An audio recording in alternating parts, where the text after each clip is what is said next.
সুপ্ৰভাত বন্ধুসকল, স্কুল বন্ধুলৈ সকলোকে স্বাগতম জনাই আৰম্ভ কৰিবলৈ লৈছোঁ আজিৰ দিনটো। আজি মঙলবাৰ 2023 চনৰ 21 মাৰ্চ। অসমীয়া লেখেৰে 1944 শকাব্দ 6 চন। আহাচোন এতিয়া আজিৰ এটি মহৎলোকৰ বাণী শুনো। আপুনি আপোনাৰ বস্তু বন্ধু ওলাব পাৰে, কিন্তু ওচৰ চুবুৰীয়া নোৱাৰে। এই কথাষাৰ কৈছিল অটল বিহাৰী বাজপেয়ীয়ে।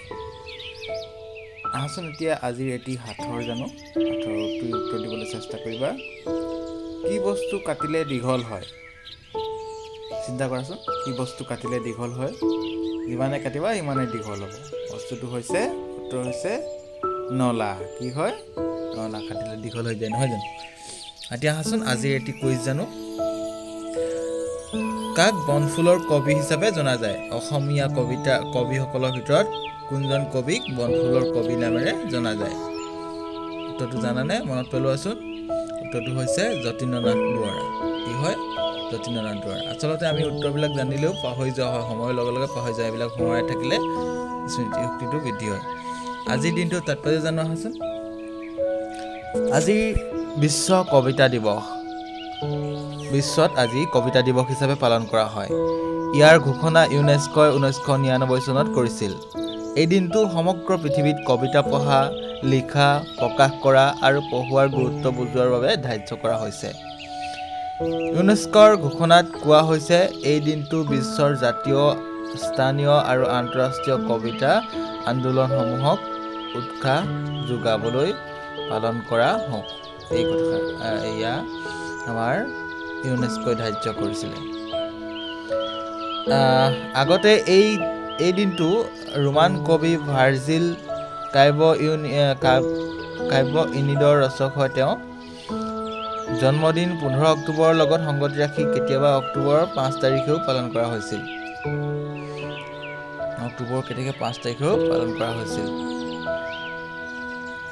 স্থান সাপেক্ষে অক্টোবৰৰ অন্য তাৰিখ বা নৱেম্বৰতো ইয়াক পালন কৰা হয়। এতিয়া আহাচোন আৰু এটি আমি আজিৰ দিনটো তাৎপৰ্য জানো। আজি কুশল কোঁৱৰৰ জন্মদিন। তেওঁ আছিল ভাৰতৰ স্বাধীনতা আন্দোলনৰ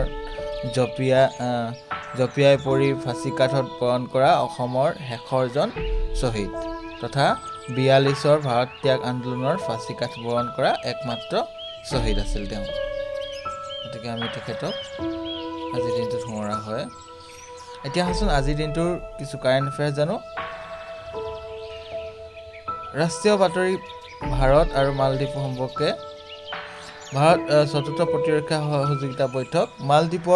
মালেত ভাৰত আৰু মালদ্বীপৰ মাজত চতুৰ্থ প্ৰতিৰক্ষা সহযোগিতা আলোচনা অনুষ্ঠিত হয়। এই বৈঠকত ভাৰতৰ প্ৰতিৰক্ষা সচিব শ্ৰী গিৰিধৰ আহমানে আৰু তেওঁৰ মালদ্বীপৰ সমকক্ষ আব্দুল্লাহ ছামালে অংশগ্ৰহণ কৰে। আলোচনাৰ সময়ত চলি থকা দ্বিপাক্ষিক প্ৰতিৰক্ষা সহযোগিতা কাৰ্যকলাপৰ বিষয়ে আলোচনা কৰা হয়। দুয়োজনে ড্ৰিলৰ ক্ষমতা বৃদ্ধিৰ বাবে সন্মত হয় আৰু ভৱিষ্যতে আৰু অধিক সম্পৰ্ক স্থাপনৰ পৰিকল্পনা কৰে।